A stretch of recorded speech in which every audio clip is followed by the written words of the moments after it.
Hola. ¿Cómo está? What's up? I have to manually unmute my mic. Yeah, StreamYard just have to. Welcome. It's feeling really bad. It's got like a 20-second little. Yeah, it's kind of stuttery. Yeah. But welcome everybody to episode 10 of the Chaos List, and as always, I'm joined by Chris Knight, Danny Graham, and tonight we have Hansar and we have Anthony from Dark Gift Comics. Welcome everyone. I'm glad to be here. I'm glad you guys are here. How's everything going? You guys doing well? Yeah, I'm doing good. Like I said, a lot of people may have heard about the southern storms, like I was telling y'all just before we went live, and unfortunately, my in-laws' house got hit by a tornado. So if whether you're a religious person or not, kind of keep them in your thoughts because their house is super screwed up. They lost their roof. All the trees around their house went in on the house. So they themselves are okay. Oh yeah, they're fine. Yeah, but there's the area they live. There's already confirmed 7 people have been killed. I've seen pictures coming out of there where they had whole houses moved off the foundation and across street. Oh yeah, they're sitting like out in the road. Mm-hmm. And the neighbors that lived across the street from them, their house is basically not there anymore, and they're still missing. So that's in Georgia. Yeah. North Georgia, north of where I live. So what makes this even scarier is the fact that we have this crisis going on right now, and that they're being displaced from a place that they know that is safe. Well, not just that, a place they're told to be, and now where do they go? Where do you send these people now? And the other issue is in this part of North Georgia, many, the great majority of people work for the carpet industry. Mm-hmm. And all the carpet companies are shut down because obviously nobody is buying new carpet because so many people are out of work. So you have people that are laid off and then their houses have been hit by tornadoes. So it's kind of a double whammy, so to speak. But I won't take up any more time. I'm just saying if you're a spiritual person, religious person, kind of keep those people in your thoughts. Oh, absolutely, man. I mean, absolutely, bro. That is without question. I mean, it's just it's horrible. Okay, well, the way we run the Chaos List is we have 5 topics, and I've sent the topics out to you guys in the DMs.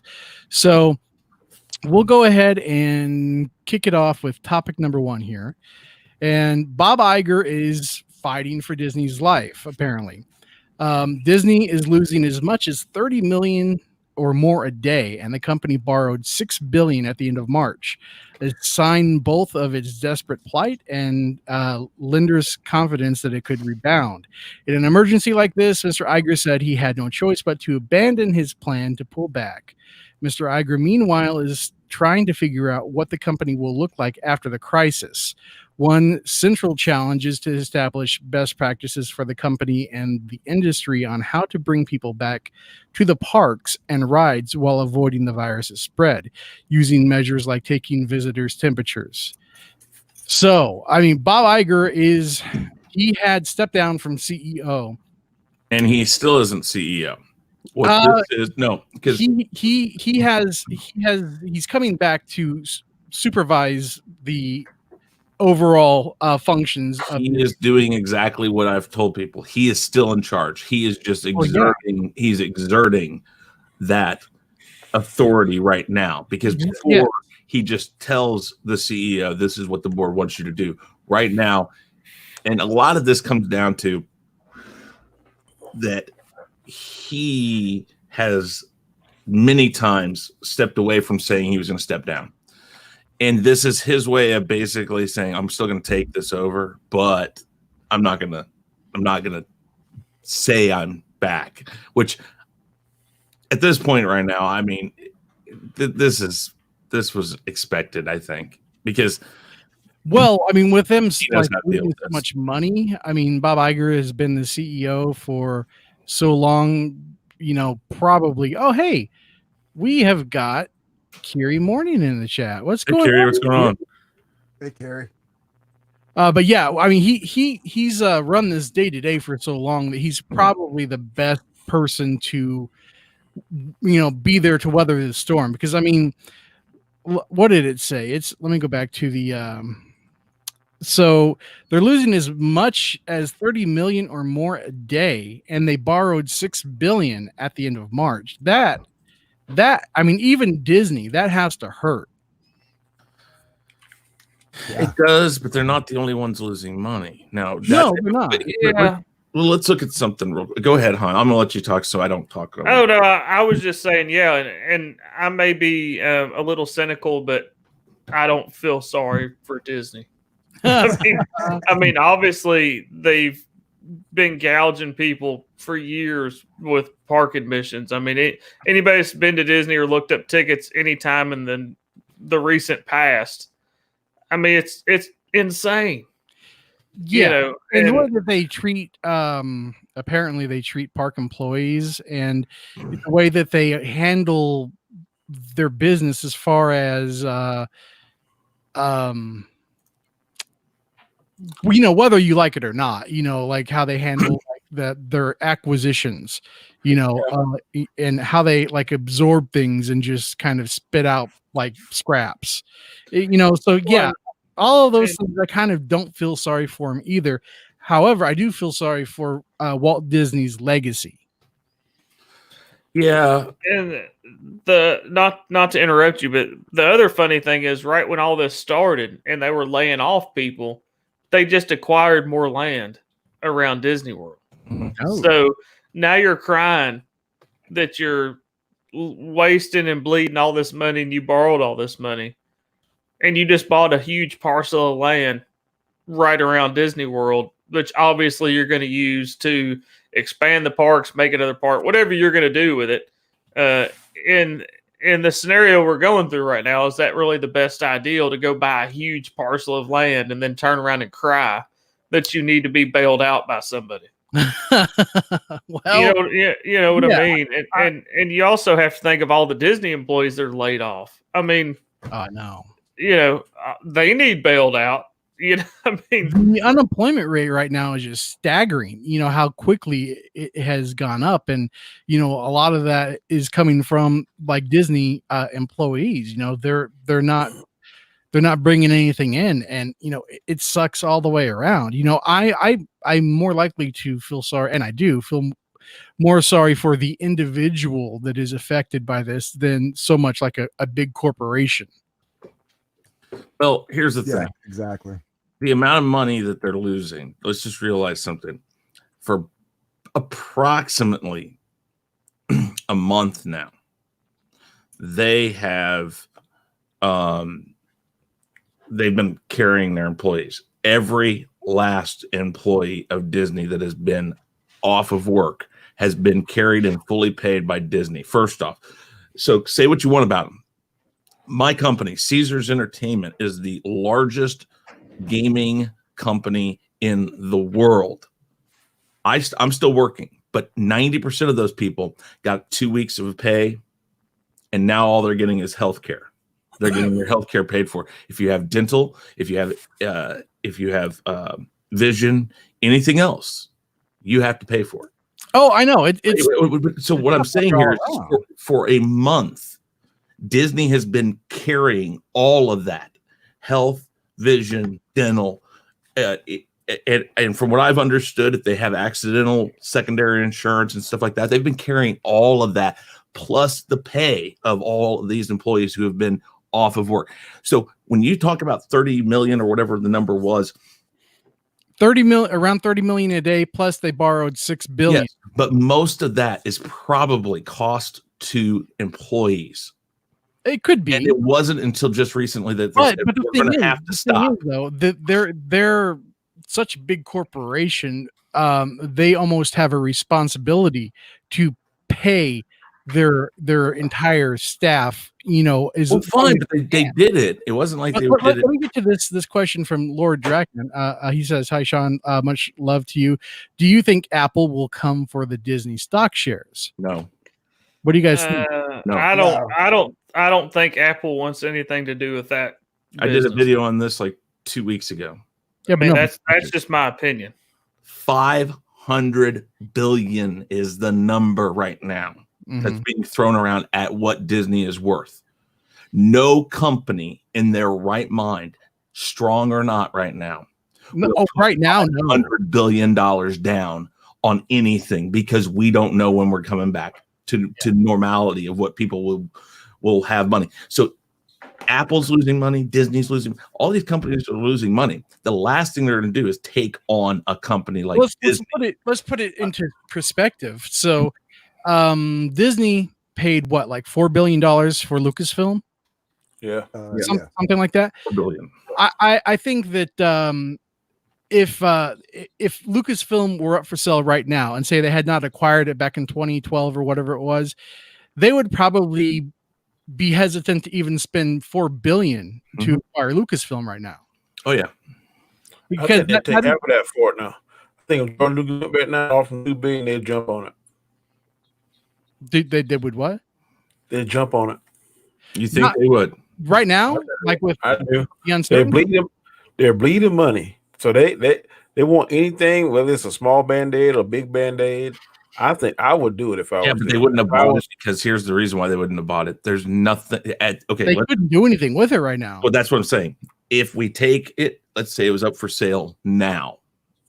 Let's just take the last trilogy, the Mandalorian, all of that out of it. Let's just move the sale and the current state of Lucasfilm from then to now. They still wouldn't touch it, because they'd be like, well, if we're going to make money off of this, we have to put money into it and make movies. We don't have abilities to do that right now. I'm saying they're not going to make money, so they get off their books. They are not going to make money with Star Wars with their current. Only so much that these companies are going to get bailed out, though. They're not going to. I don't even know if if somebody did like a really deep dive on the books with Star Wars. I don't even know if they've actually turned a profit yet. Like 3 years ago, they did. But the thing is that they made their money back that they bought it for. That's what and so they count that as they've made their money back. Okay. But they haven't, because after the fact, they've still lost money on things. Mm-hmm. I'm sorry, Anthony. No, he might be right though, because a movie studio is way different than a whole corporation. Mm-hmm. You know what I mean? So if it was a movie studio, they might jump on it because they could be like, we can get it and then plan for when this happens and have a movie ready to go, and then cash in on it. Well, buying Disney outright, they could look at the the long-term aspect. They put a bid in. Then they still have what, six months to a year worth of hashing out the deal and going through all that stuff. They could probably bank on. I mean, it's a gamble, but they could probably bank on the fact that by the time the deal goes through, this is all over with. But do they want to take that gamble? And I would say no. No one's willing to take that gamble on a corporation. On a studio, they might though. That's a fair point. They might. You have to take in consideration how long the acquisition process has taken them with Fox and with Disney, for it all to be finalized and for money to change hands. But with them spending like 30 million per day or whatever it was, and borrowing $6 billion, I don't have a mind for business, but I'm just hypothetically, if I were the head of, if I were Bob Iger, if I were the CEO, and I had to borrow $6 billion last month, I probably wouldn't be all that willing to pay for whoever you borrow that money for, first off, is going to say, so what we were financing was this. Exactly. That's and why, if you needed to borrow money to buy it, are you buying it? If it's worth 500 billion, $6 billion, that's not even 10%.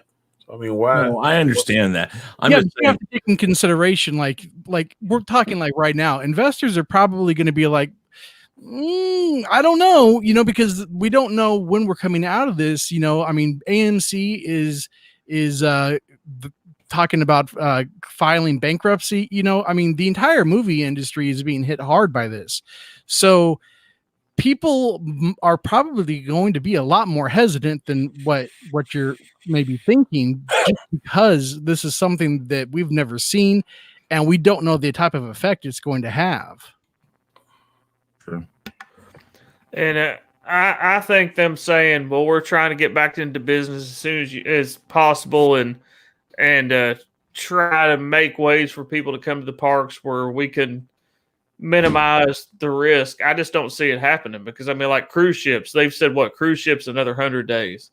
Yeah. So I don't see them letting Disney just open back up. Like, our employees are going to wear masks and we're going to have hand sanitizing stations. They're not going to let that happen.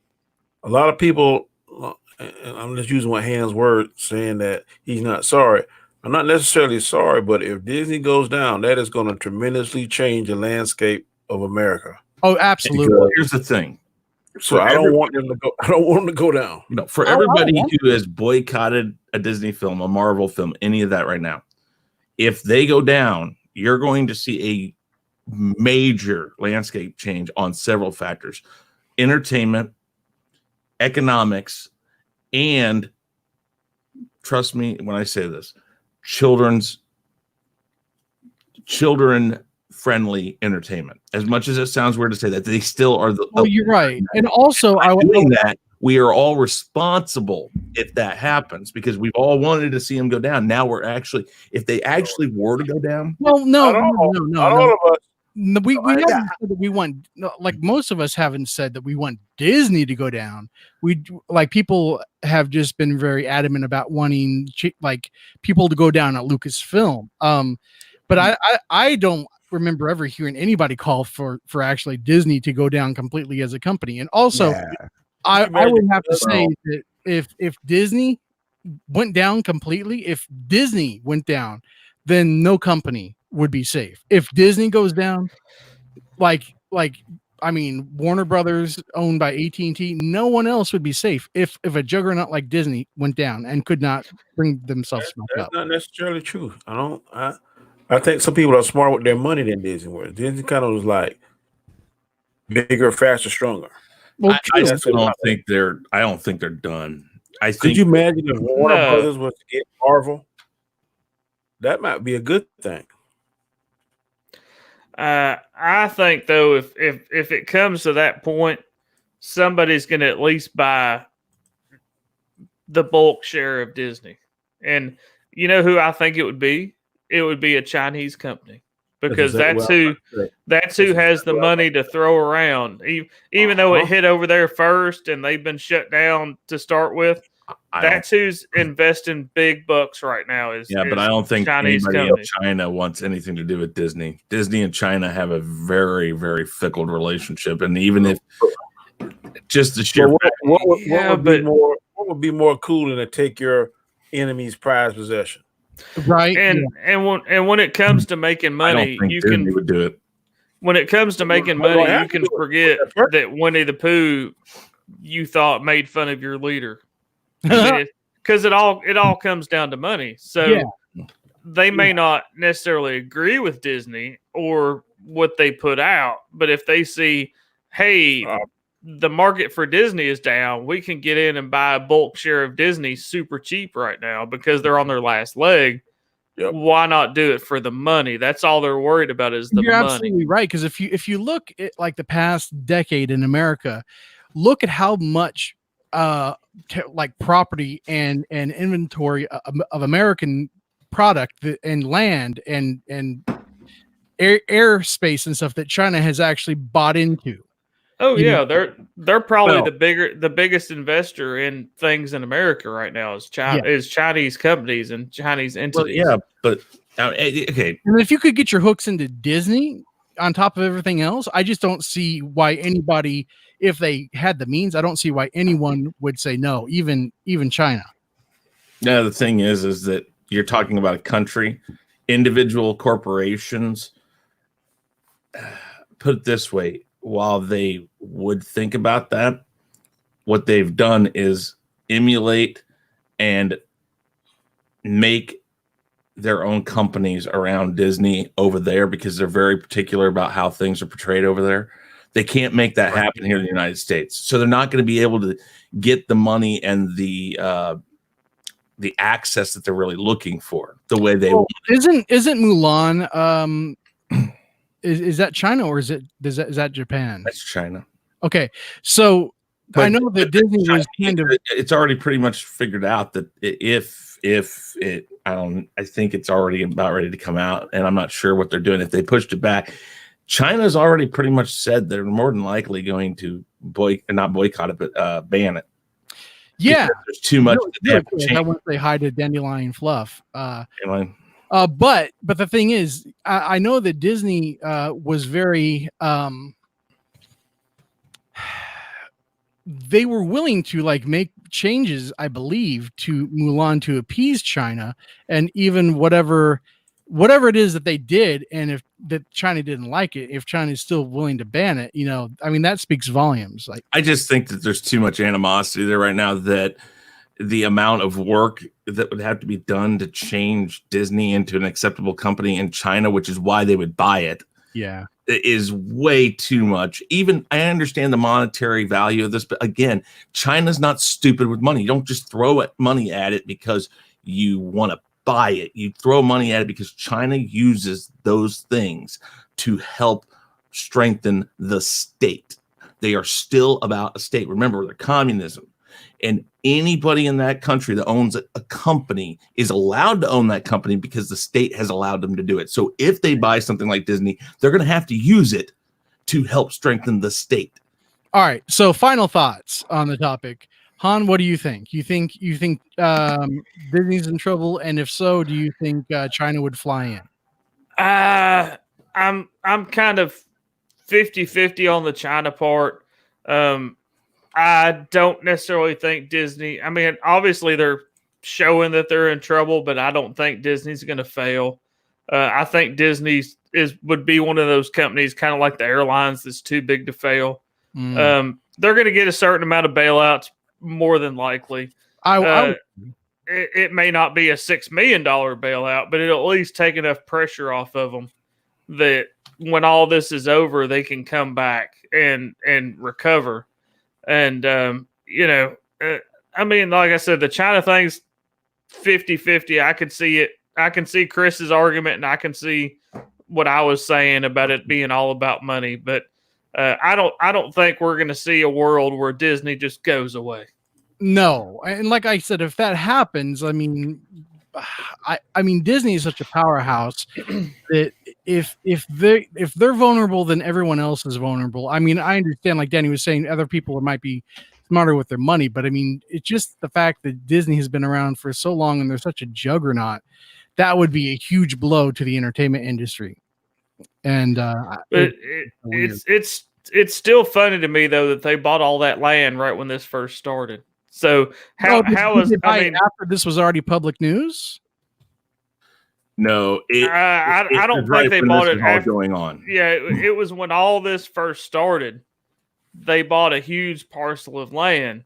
So you would think, okay, all this is starting. Obviously, all of us saw the writing on the wall that this was only going to get worse. In places like that, we're going to not be in business for the time being. So how good an ideal is that? And now you're turning around crying about money when you just bought a huge parcel of land, obviously to expand Disney World. I mean, why else would they buy a huge parcel of land right next to Disney World? Well, they want to expand. They've been buying land for years because anytime land comes up, they buy it. Well, yeah, and Dandelion Fluff says at least if China bought Disney, it wouldn't be any worse. All propaganda anyway. Ooh, but it's not. It's not that type of propaganda. And again, I go with the statement: which is better, the devil you know or the devil you don't? Imagine a company like Disney. I say the one that went down to Georgia. Imagine a company like Disney being in the hands of somebody who is absolutely based off of, let's put it this way, assumingly based off of misinformation, wrong numbers, fake news, if you want to call it that. Those things are dangerous. And in the hands of a company like Disney, most Americans in general looking for entertainment who go to Disney no matter what will now go to these things and have these messages driven to them. This is what I'm talking about China would want to do with Disney. Okay. Danny, what do you think? I agree with Han. I think you're trying to get the first opportunity to take it. They're going to take it just to say, fuck you. Yeah. I know if the roles were reversed and I was in the know of the power, I would take my enemy's prized possession. Because that's what you do. Right? I mean, that's business 101. Yeah. So I hope it don't come to that. And I don't think that Disney will fail. I think they'll probably get some kind of bailout like Han said, but I think if China gets a chance because Disney owns too much stuff.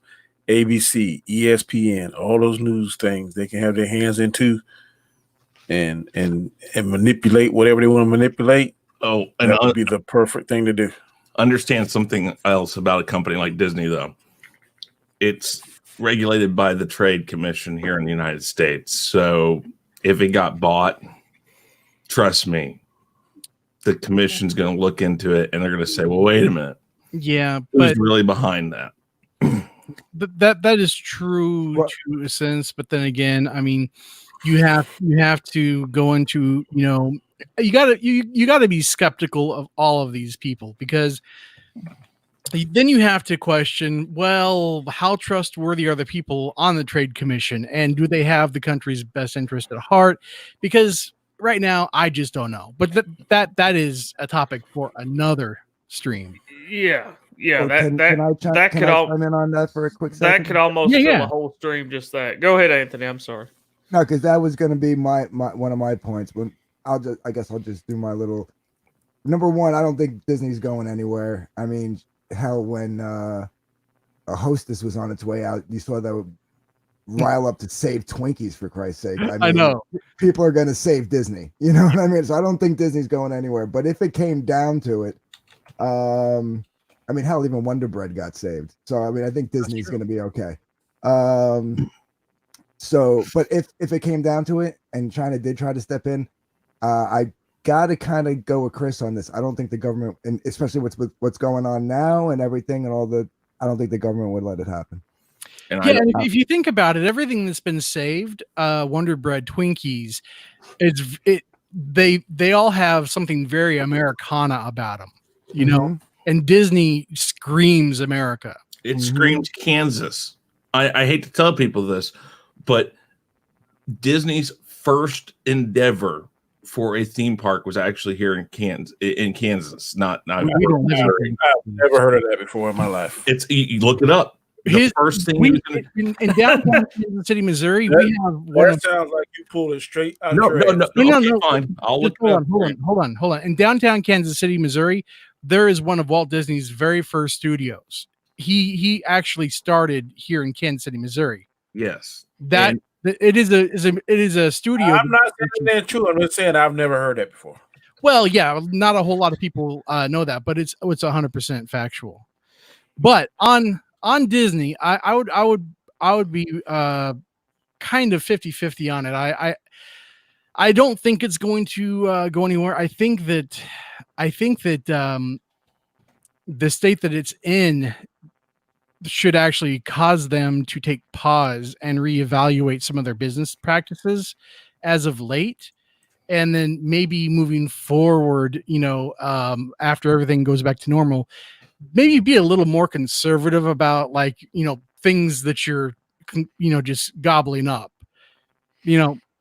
but I would hate to see a world where Disney went down, because I mean, everybody on this panel, I'm sure like everybody listening to this stream, whether you like Disney or not, I'm sure at least in some way they had some impact on your upbringing, whether you directly or indirectly exposed to it. Disney's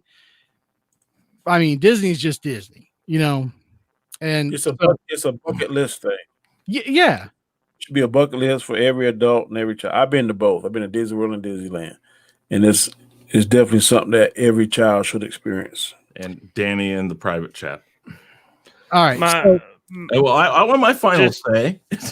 Oh well, I was just gonna say real quick, kind of a third part to the topic is Disney comes out the other side, which we all pretty much agree is going to happen. How bad are us as the public going to get bent over to make up the loss. Because it's that already goes like without saying. financing a car to go to Disney World. If you think about it. So how much are they going to raise the ticket prices? Because it's almost to where basically a normal family can't go. No, I think what will happen is it's about what, 100 per person. It's like depending on where you go and what it is. It's going to cost you your entire stimulus check to go to Disneyland. Oh no, that's like one person. Yeah. No, I think if they were smart, what they'd do is they would literally just discount everything and get as many people through the doors as possible, and then starting the new year, like let's say if everything opens it back up, like by the end of the summer, right? And that's So let's say September through December, you make everything dirt cheap, and then and then January they're gonna jack the prices up, and they'll. I would raise the merchandise. Okay, you can get in, but merchandise and food, you have to take out a small loan. And that goes without saying. Or you go in there, I went like 50 years ago, and a soda was $3. I can only imagine what it is now. 12. But if you go in there and you go to like the Star Wars area, and I've heard like if you want to build a lightsaber, it's over $100. Yeah, that's what I've heard as well. Yeah. So, now if you go in and you want to build a lightsaber, you're going to have to like give them at least $1,000. Yeah. or your firstborn. I'm not defending it by no means. And I hear what y'all saying, but it's like anything else. If you want to go, you're gonna have to search the prices, because there are gonna be some months and some days when it's cheaper, and you just got to set aside money. I went on my first cruise. I got last year, and people were like, "Well, you're gonna take this." I took $800 and I brought back money. So it depends on when you go and your thriftiness, the time of year you go. Well, and research would depend on like what type of experience you want to have. Yeah, you got to save money. I said, look, I want to do ABC 1, 2, 3. So that's what I did.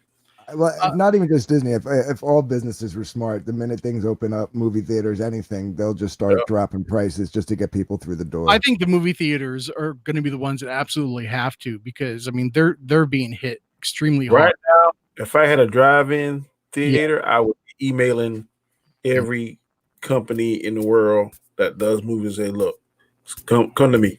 I will play it. Absolutely. That's just smart, man. That you sit in your car or you get some lawn chairs, and you could, like, as long as you're like far enough away, perfect. I just can't understand how they haven't gone down that route yet. Because there just aren't a lot of states got rid of you know what? That's what you put money into. Then again, abandoned parking lot, 2 days.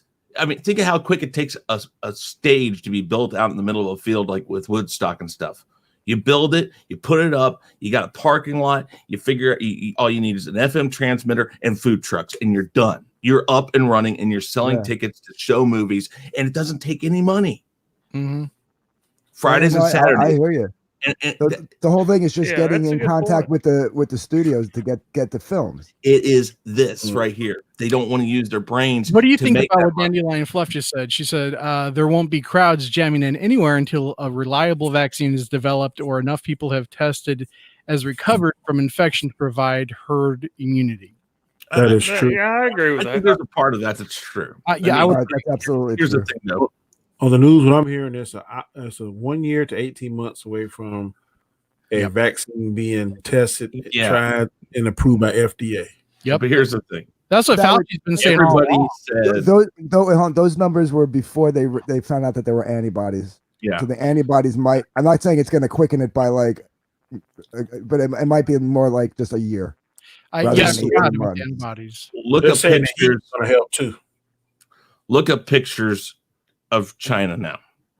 It's gone from being ghost towns almost everywhere to they have like parts that are like national places that people like to go to that have now basically have people elbows to assholes. Yeah, but and the thing is unless we see wait, let me finish. Unless we see something like a reversion back to people starting to get infected again in major numbers in China, Americans are going to be the same way. They're going to be like, well, look at China. They did it and nothing happened there. I don't know. I don't know, man. I think Americans are a little bit more say it. More timid. No. Yeah, they are. I don't know about timid. Oh, well, they're a little more neurotic. They're a little neurotic more, is a great word. Maybe they're a little more neurotic. But I think that you have to be very skeptical of any news that's coming out of a country that's kicking out journalists from other countries right now. Oh yeah, because they fib the numbers from the get-go. Yeah, they fib the number of infected, they fib the number of deaths. Mm-hmm. So yeah, okay, it's business as normal, but that doesn't mean that they've conquered the virus. Exactly. Again, we are talking on so many levels of we have no clue right now. Well, yeah. 3 months can go by, and for all we know, everything will be back open up. I don't think that's what we're going to see, but let's just see what happens. Again, you know, you gotta wonder about that stuff. But 2 hours? Oh man, that sucks, Hunter. Like we've got one that's maybe like what 30 minutes away, Chris? Not even that. Yeah. The way I drive, if you and I were to go there, it'd be 5 minutes. I know. There used to be one that was about an hour away and it closed down. Mm-hmm. So the closest one to me now is like 2 hours away. We don't have any where I live. We used to have a couple, and I think we only have one now, right? Oh, we got I don't know. There's probably 3 or 4. Here's the difference, though. If there's only one that really opens, there's at least 2 or 3 that have only closed down in recent years that you could go in and you could fix up well enough to be used again.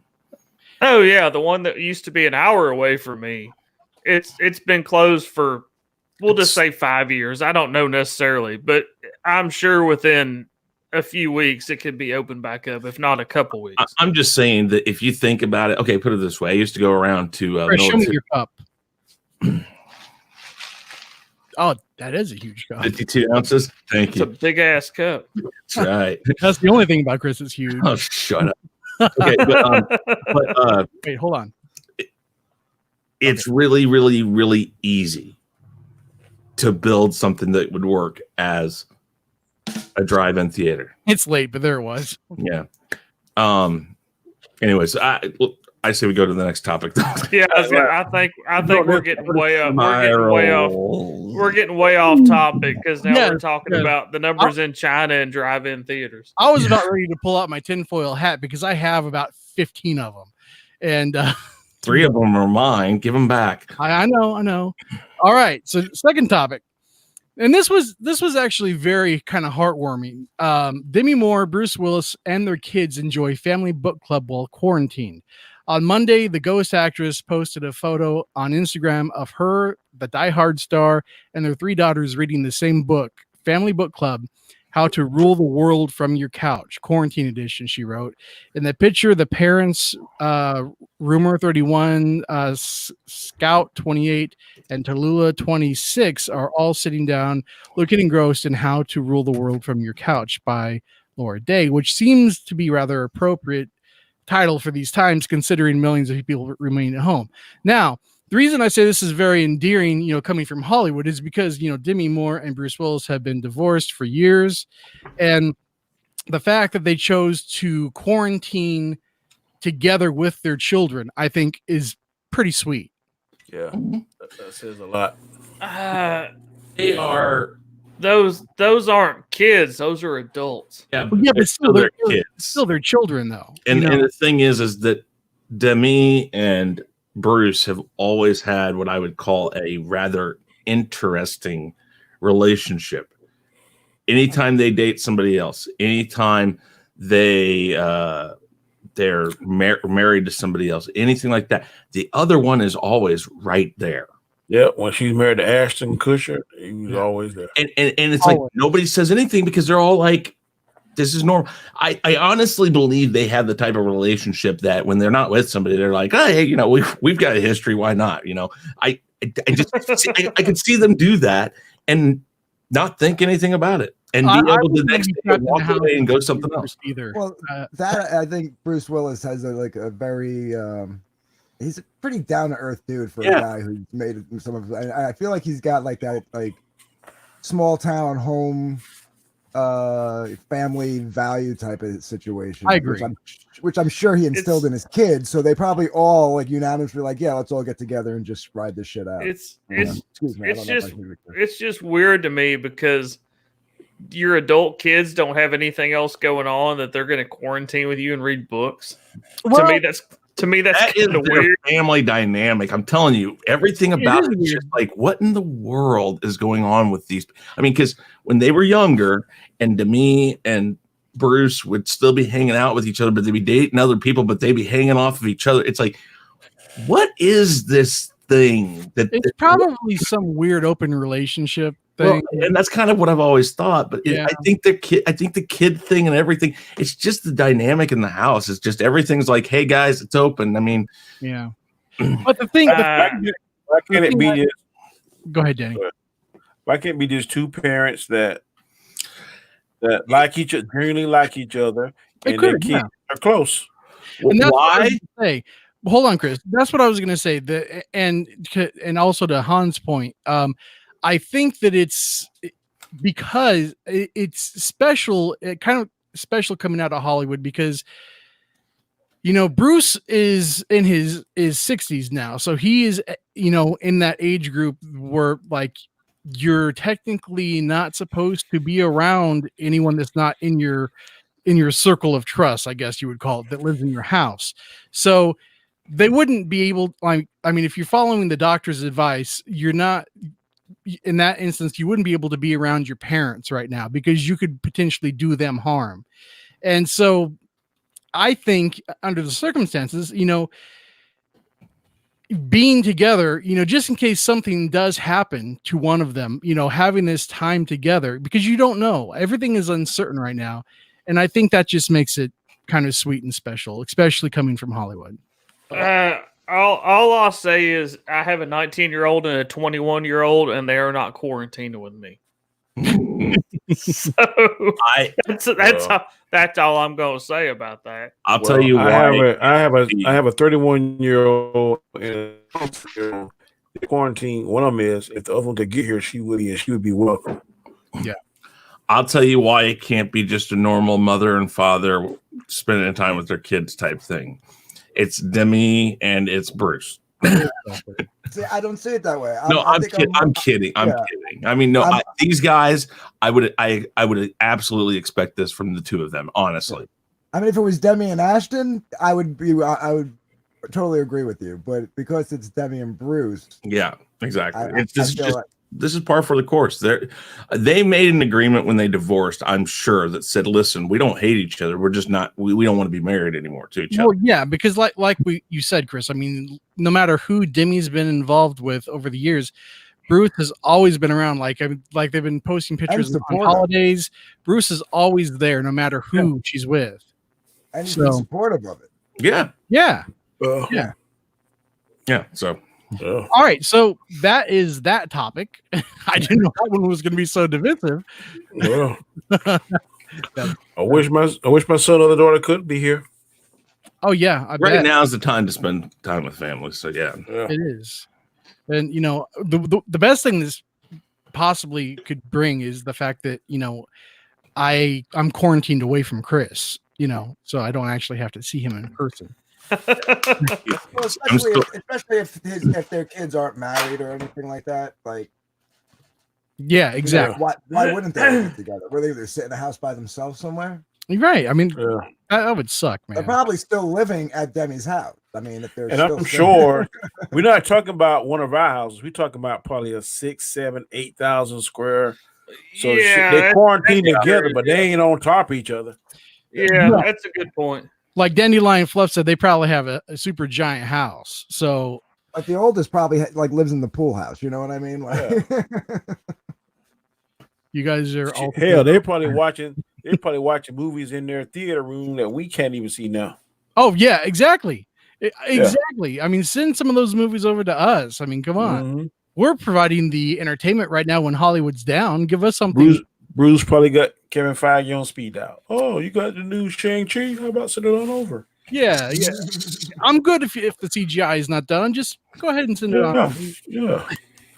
All right. Just send it to one of your guys and have him do it just really quick, you know. Yeah. I don't care. It's fine. The third topic we have, will Lethal Weapon 5 happen? And man, I tell you what, Lethal Weapon.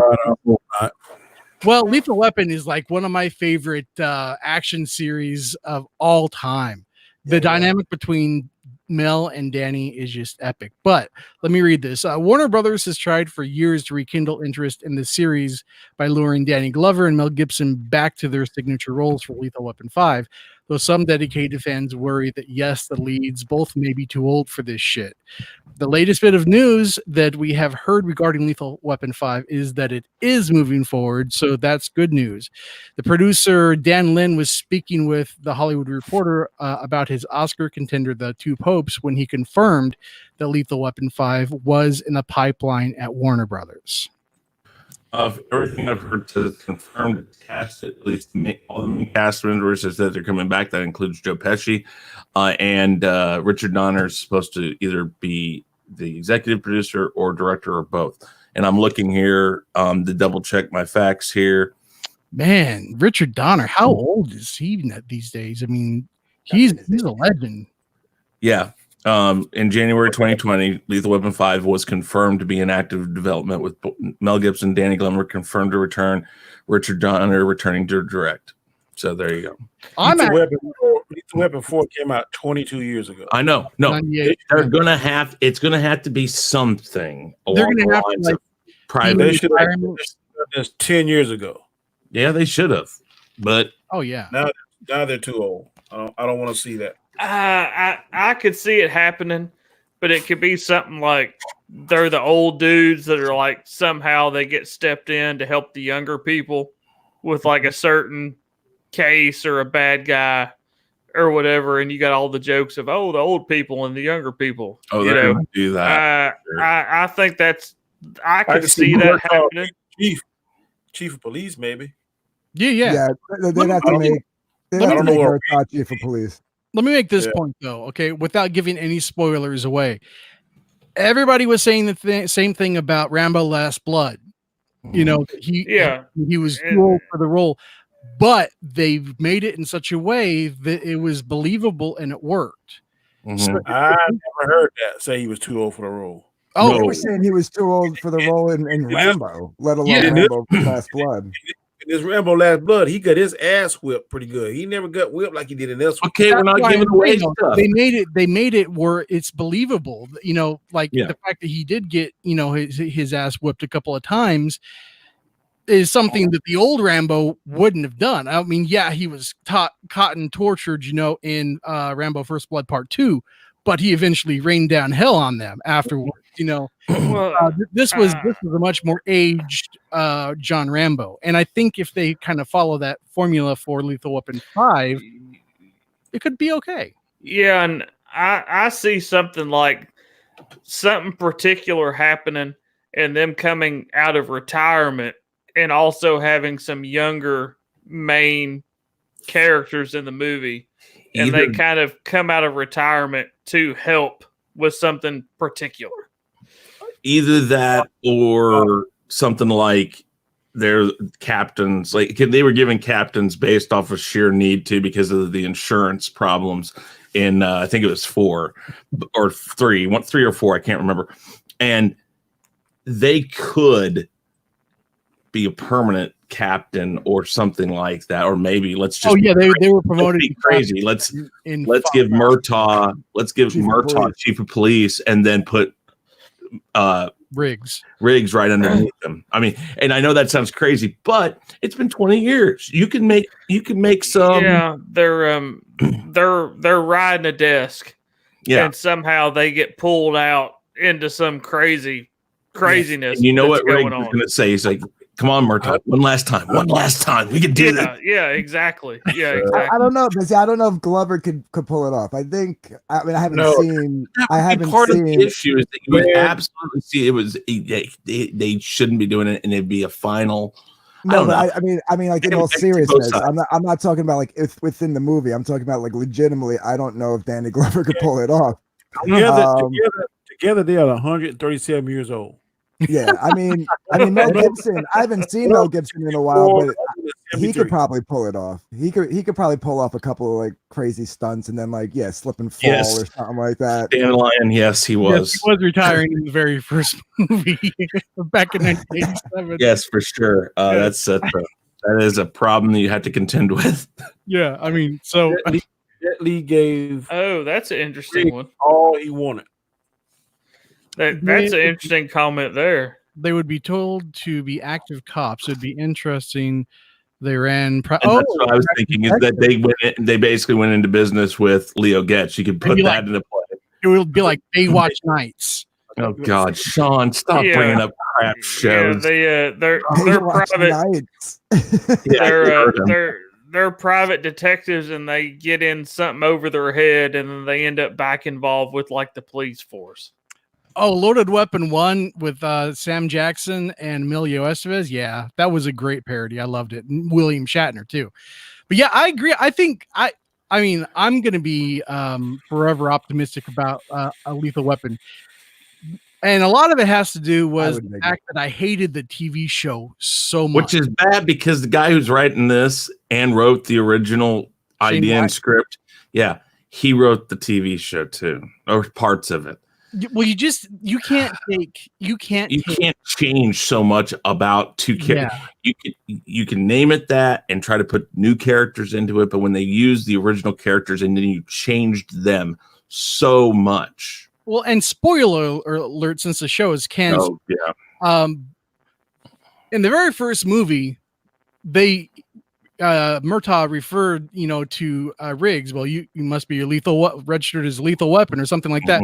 So it's always been understood that Riggs was the lethal weapon, and so in the TV series, Riggs was killed off and a new character was added. You just can't call it lethal weapon anymore. You just can't. And that's why it was such garbage. Wait, the white guy in the show wasn't Riggs? The first white guy was, but not the second white guy. Sean Williams, was it Sean Williams Scott? Stifler in American Pie, he replaced the guy who played Riggs, and he was a different character completely. All right, because didn't Damon Wayans and the other guy have like some crazy falling out? Well, yes and no, because after they fired the guy or killed him off, Damon Wayans came out and said, "Listen, it wasn't bad enough that we kill off Riggs. It's Riggs and Murtaugh. We could have figured something out." And because Damon Wayans didn't like that they did that because he said it changed what the show was supposed to be.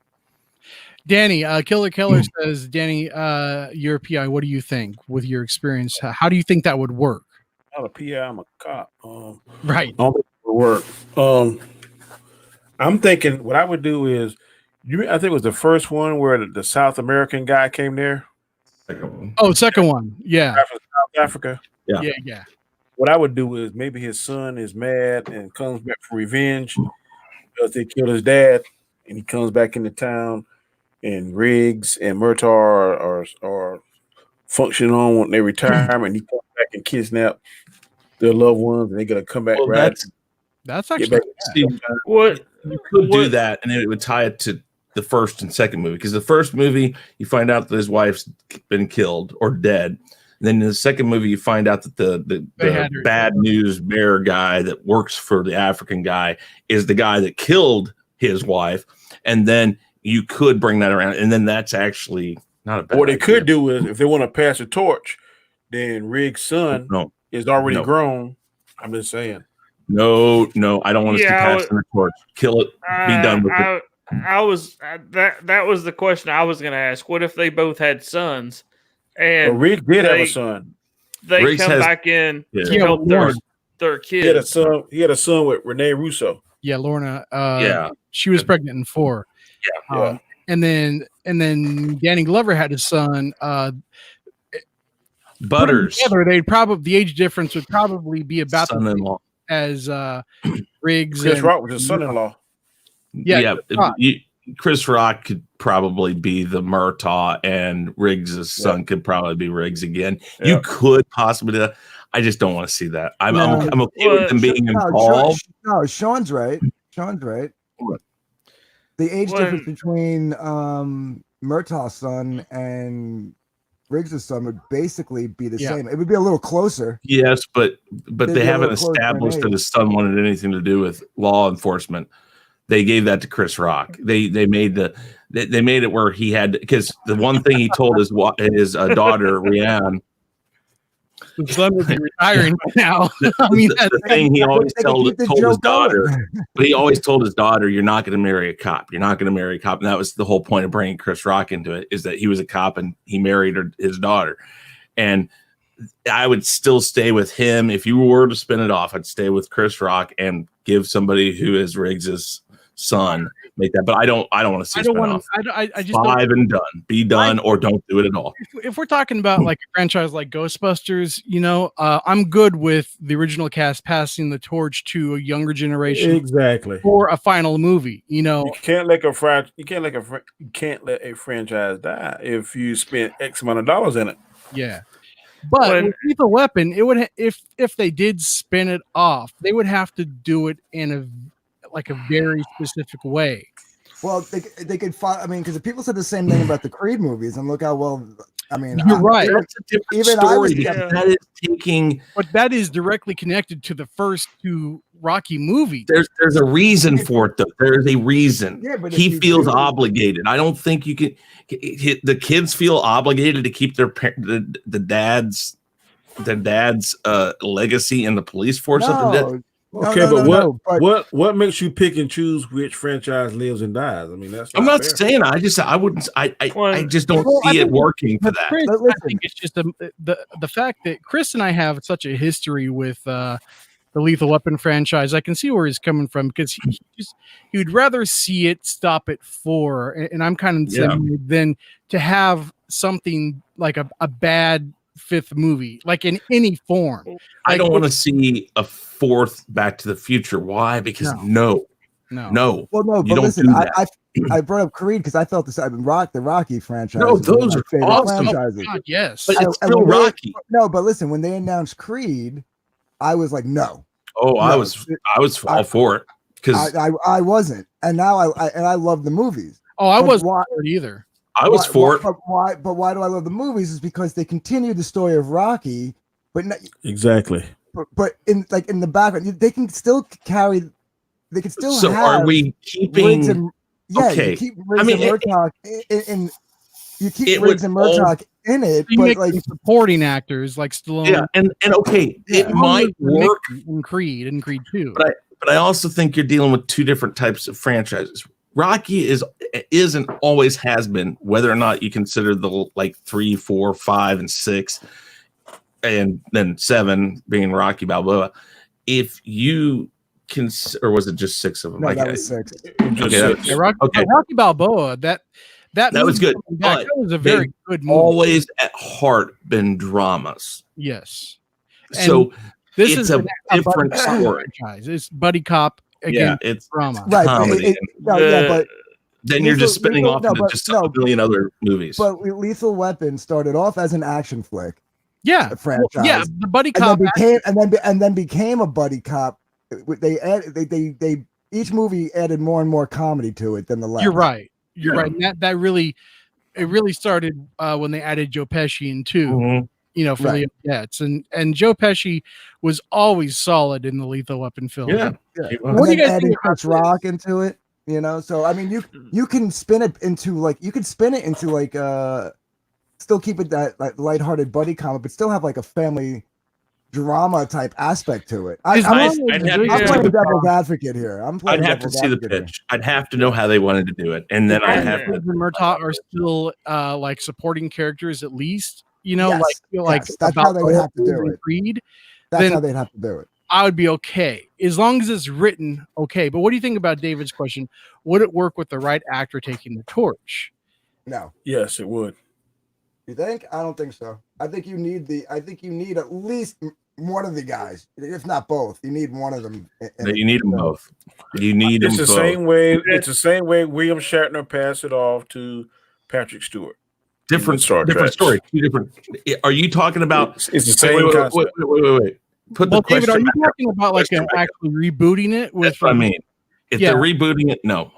Yeah. If it's like Star Trek: The Next Generation, then that's a different story. Yeah, I mean maybe. And again, I would, as it stands right now, I would like no fifth movie, no passing the torch, or give me a fifth movie that ends it. That's where I'm at. Right.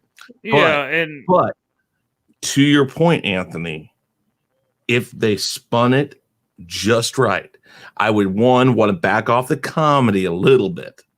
Yeah. You would have bring back more of the feel of 1 and 2. Mm-hmm. Yep.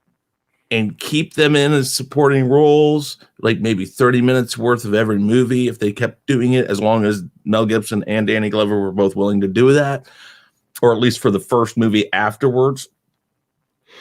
Maybe.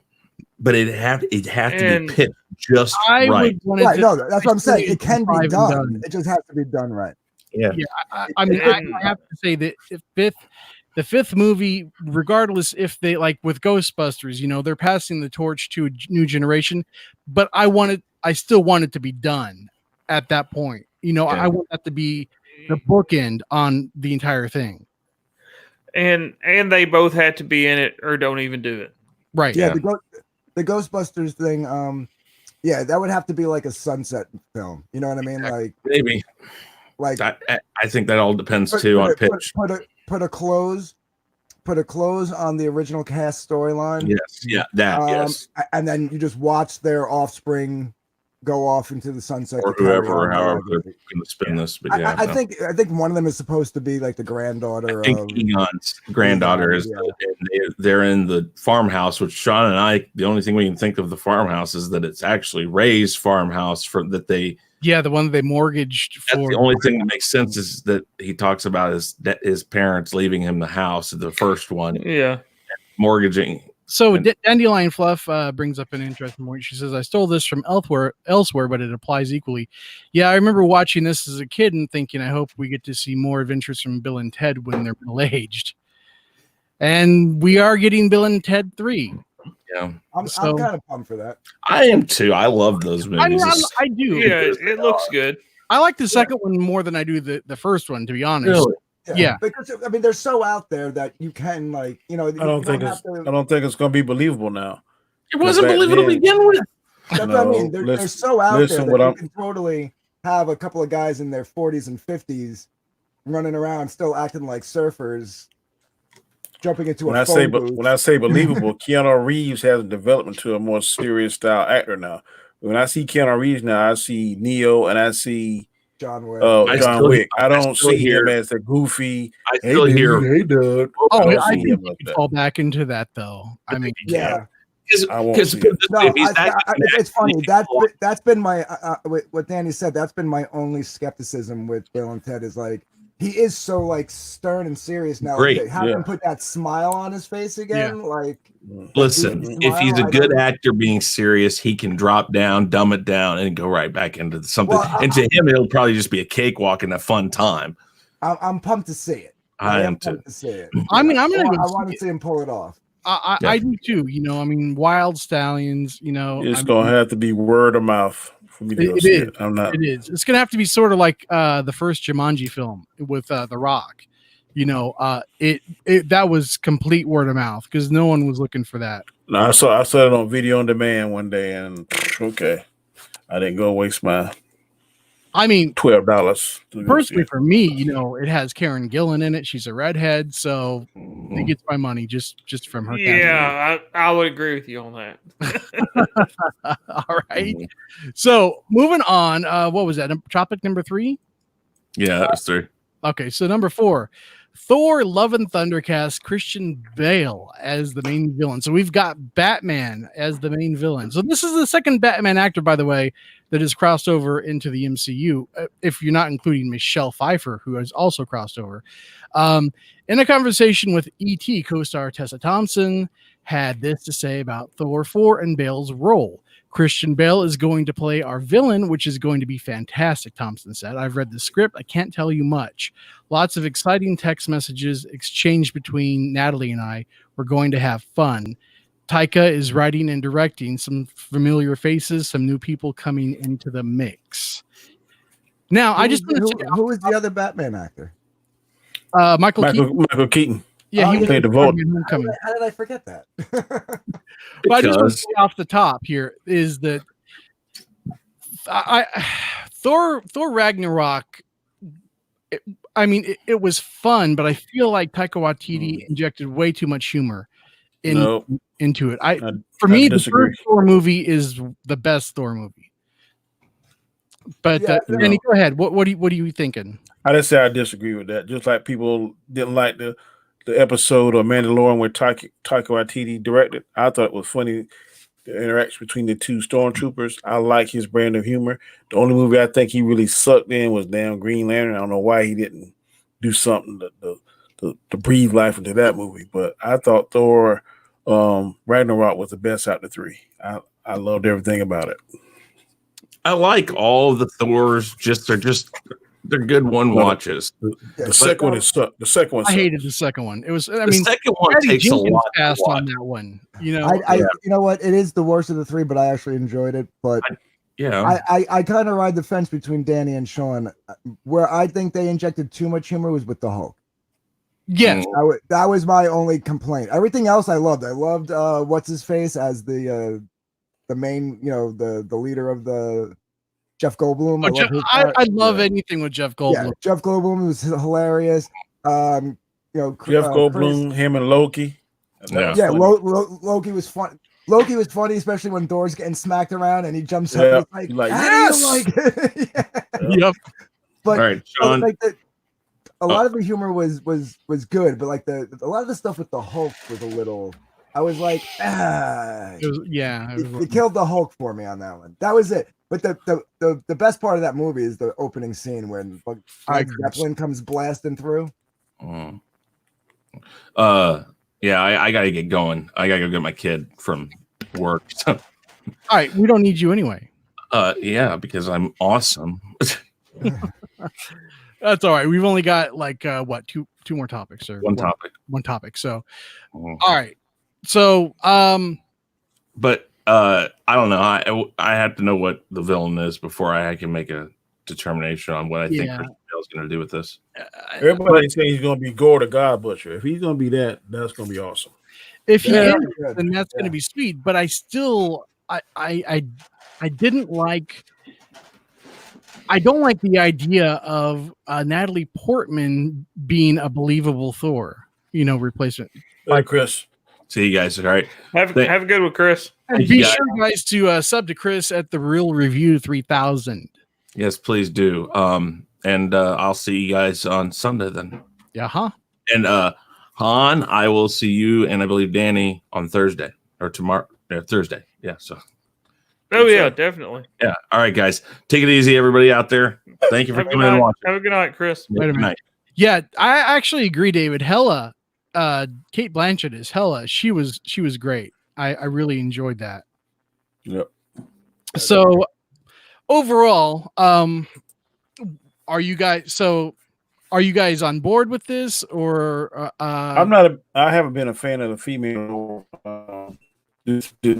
not my cup of tea. Don't have a problem with female heroes at all. Yeah, no. Just for my particular cup of tea. And I don't think that Natalie Portman, she may put the muscle on. I just don't see her. I'm seeing her as Padme, small frame. I see her as muscular, ass kicking, hammer swinging. I can't put that in my mind's eye. I'm not saying she can't step up to the plate and hit a home run, but just look at it, my eye test. I don't see her being that physical god under Thor is. But we shall see. Well, yeah. I mean, I actually didn't mind that storyline. I think that storyline kind of got swept up with all the other SJW storylines during that time period. But So if they pull from that, it would be real interesting to see how they play that out on screen. But I don't see Natalie Portman pulling it off, though. That's the only problem. Well, yeah, and kind of what Simiat Sem is saying, I don't know why they're bringing Portman back after such a prolonged absence. It just feels kind of weird. It feels forced. Yeah, I'm saying that she was mad about something. See, now it's okay. We're gonna give you front and center, and she's like, okay, that's what it seems like to me. Yeah. But when she was getting her whatever parts they gave her, that wasn't big enough for her. But I guess she may have gotten the big head from being like one of the main stars more. Yeah. So I don't know. That's just speculation. Yeah. Hanstar, what are you thinking? I'm not really an MCU person, so I don't really have anything to add.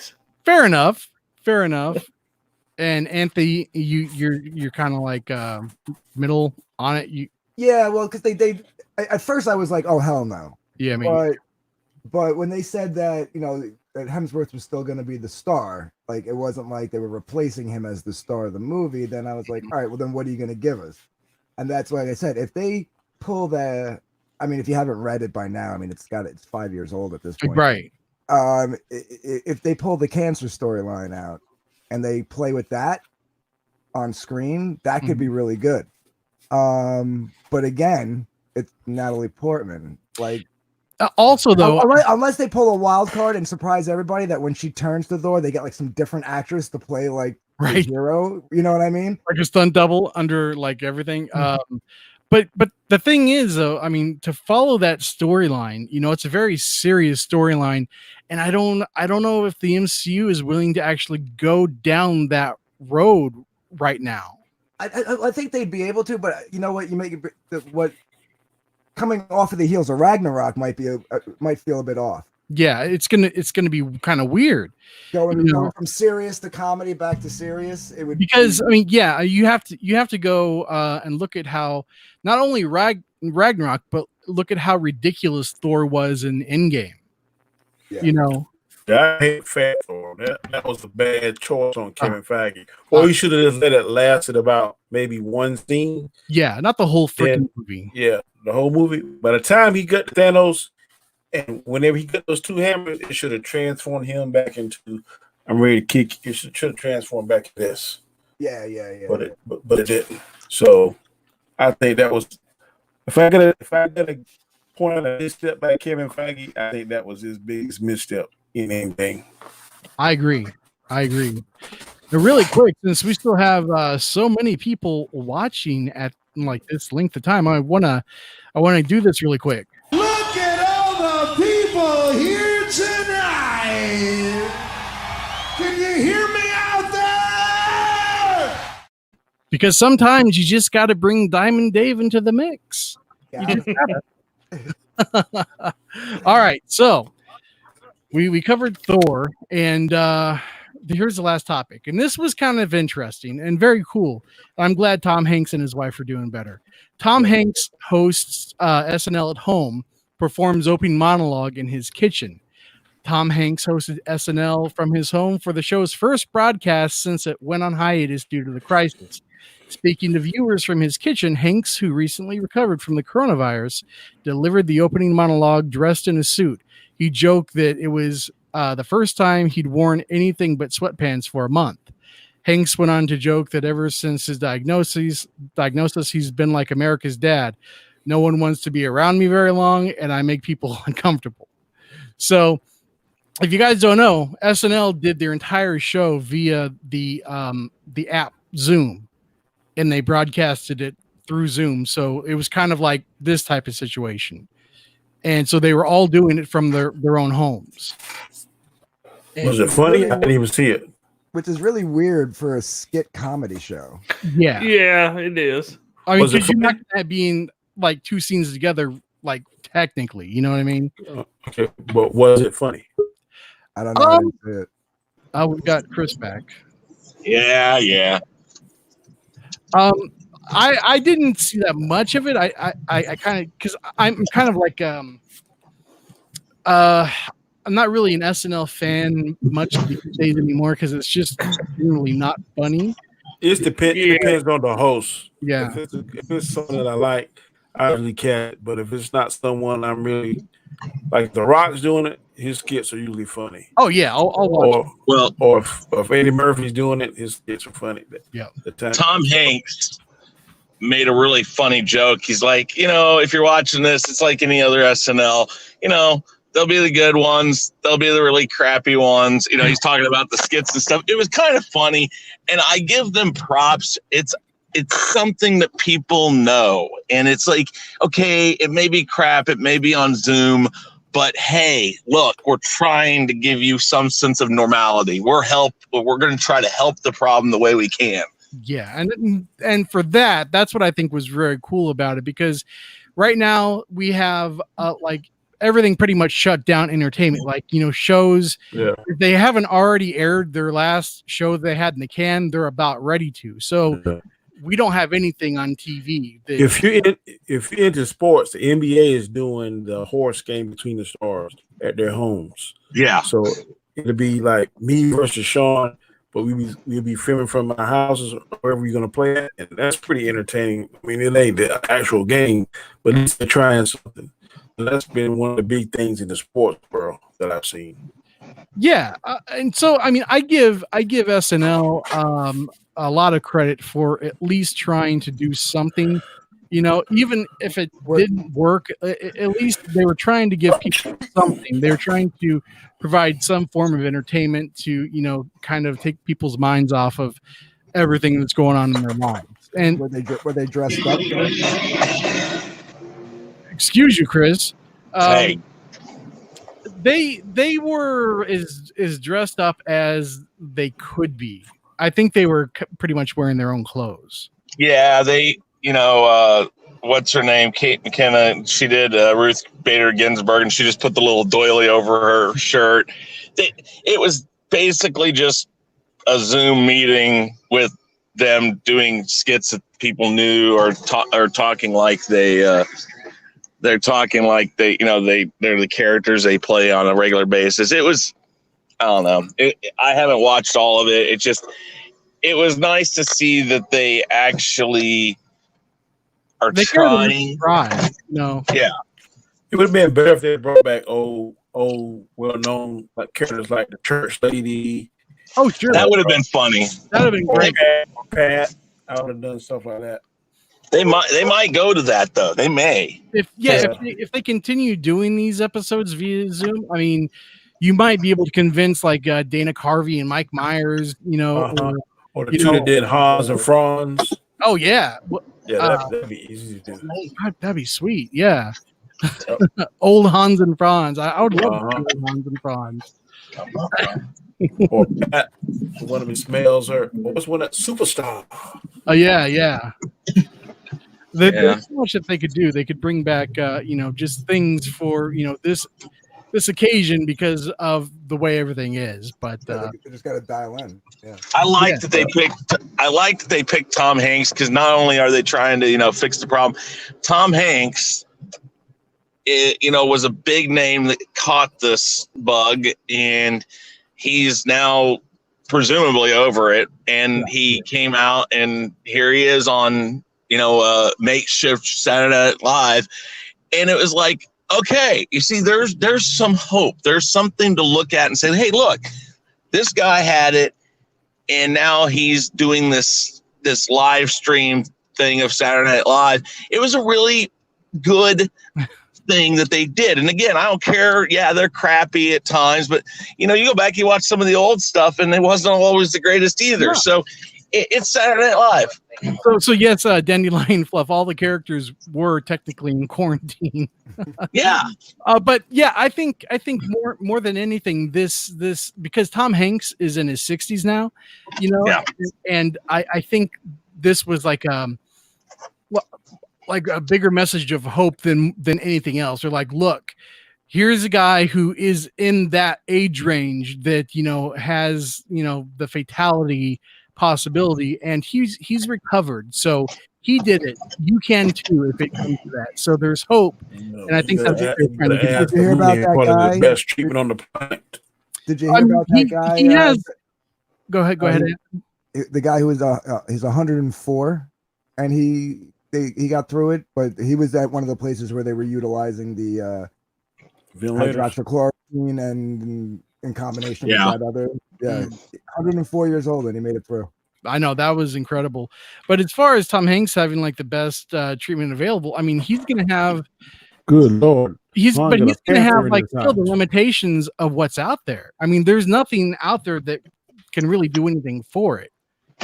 You know, so yeah, he has money, but I mean, all the money in the world can't like, you know, magically make a vaccine right now.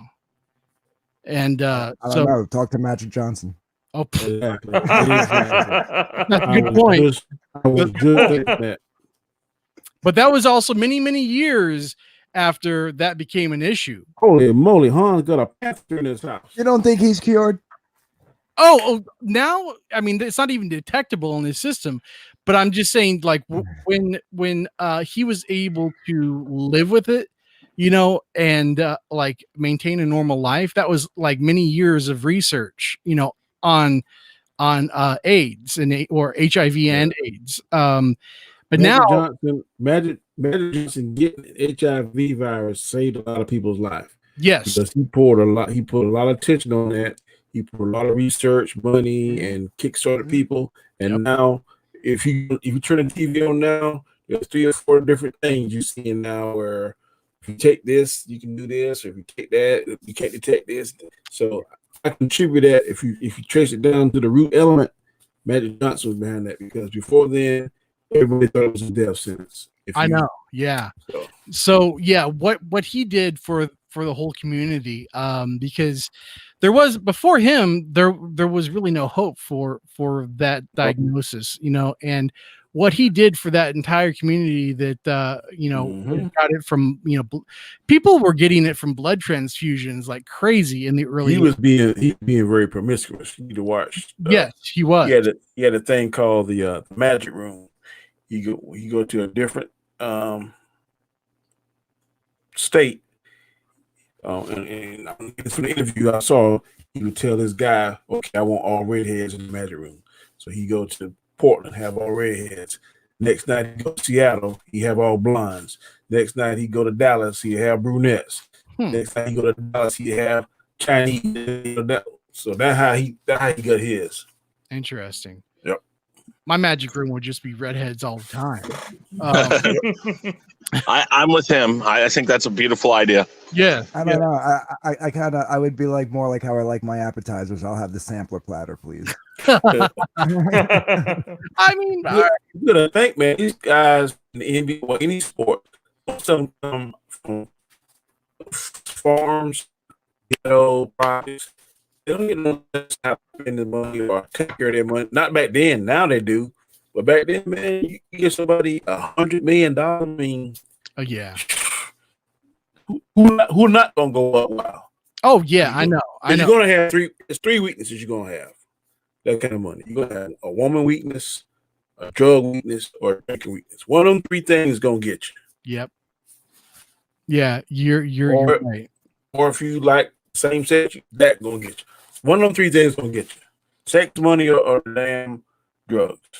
Sith Lord says his granddad caught HIV from a blood transfusion in the 80s, and yeah, unfortunately, that was extremely common. They weren't testing the blood back in the early 80s, and a lot of people got it from just having like routine surgeries and things like that. And oh man, it was horrible. And Sith Lord, I'm sorry to hear that. I truly too. Oh geez. Yeah, that's bad. And I mean, my family has always thought that my grandpa did the same thing, because he died in the early 80s, and he got multiple blood transfusions because he had a form of cancer, and the doctors said that he died faster than the cancer should have taken him. So it's always been assumed that he probably got something from the blood transfusion. So you mix that with the cancer, and you're gonna test that stuff. I mean, it's crazy. My job, a lot of people don't even know their blood type. That's the craziest thing I've ever heard. Yeah, that is weird. Mine is not unheard of nowadays. People aren't informed on their own health. Mine is the universal donor type. I think it's O something. I know it's Universal. You should know. Oh no, I know. I forget what I know. It's for universal donor. Was it O positive? I think. Yeah, it might be. I found out when I had my surgery, but that's been like some years ago. But That's very important to know, bro. yeah, Life-saving. yeah, I know. I used to have it, but on my brain. But it's been so many years, I just haven't thought about it.